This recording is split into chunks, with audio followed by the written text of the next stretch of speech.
Hey, how's it going guys? Phil here, and this is a review for the Perlegear speaker floor stand, model number PGSS9-1.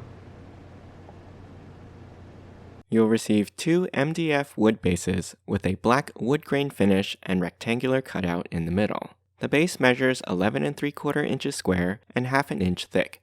On the bottom are 4 brass threaded inserts around the cutout and 1 in each corner of the board for the assembly screws. The top plates are made of glossy black tempered glass and measure 7 3/4 inch square and 1/4 inch thick.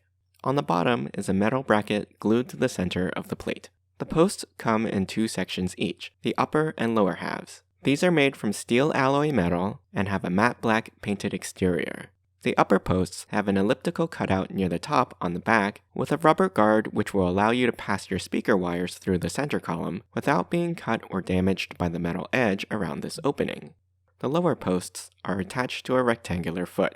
To connect the upper and lowers together, we'll use these plastic connectors which have threaded inserts on both sides for the 2 sections of the post.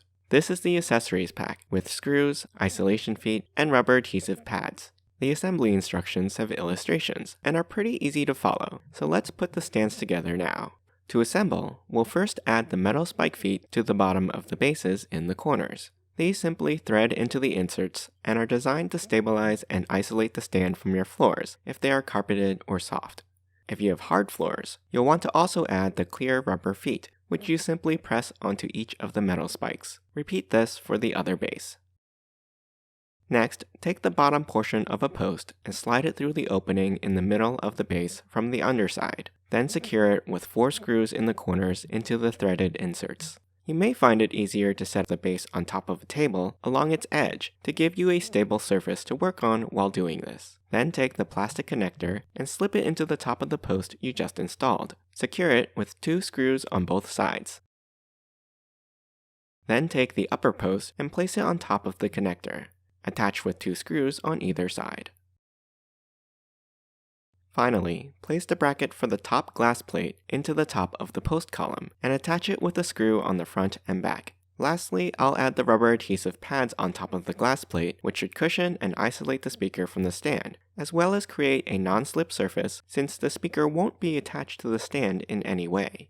My speakers have metal isolation feet on them already, and these didn't line up well with the rubber pads. I decided to remove them so that the speaker wouldn't be sliding around freely on the glass top. This allowed the speakers to sit firmly on the pads, and I found that they were pretty secure and didn't move at all when pushed. They also don't move an inch or wobble when my robot vacuum bumps into them, making me feel confident that my speakers won't slide off if someone bumps the stand. The speaker cable can be run through the column of the stand to hide the wire, and you simply retrieve the wire from underneath before hooking it up to your speaker, sub, or amplifier.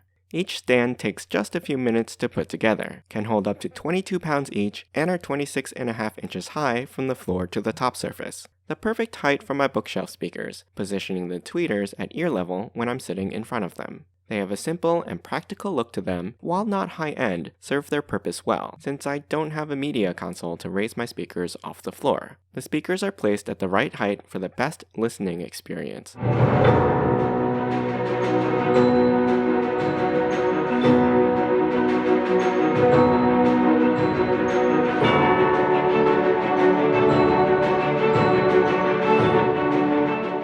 And produce interference-free sound that's not muddied or distorted by surface vibrations.